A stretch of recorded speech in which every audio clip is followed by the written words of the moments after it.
Dunia yetu ya leo inakabiliwa na matatizo ya meno, na kama si meno basi ni matatizo ya ufizi.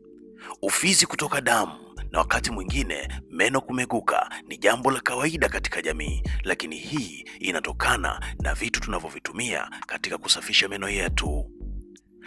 Kama unatumia mswaki wa mbao na nailoni ni hatari zaidi, lakini ni nani yuko tayari kutumia mswaki wa miti? Dunia imebadilika. Watu wengi hutumia dawa za meno wakidhania ya kwamba ni solution ya matatizo ya meno, lakini kumbuka, dawa ya meno kazi yake si kutibu jino, bali ni kusafisha tu kinywa. Hali hii inapelekea watu wengi kuwa na matatizo ya meno kiasi kwamba mengine yanang'ooka bila sababu.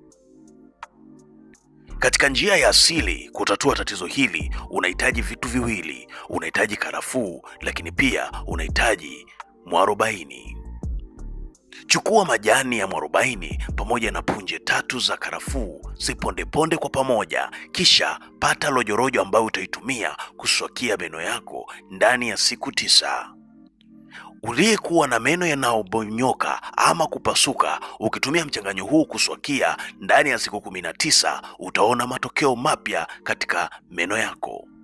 Hata kama ulikuwa na tatizo la bakteria wanashambulia meno yako ama ufizi wako, utaona ile hali inaondoka. Hakikisha video hii unashare na marafiki zako wote, maana wengi ni wagonjwa wa meno.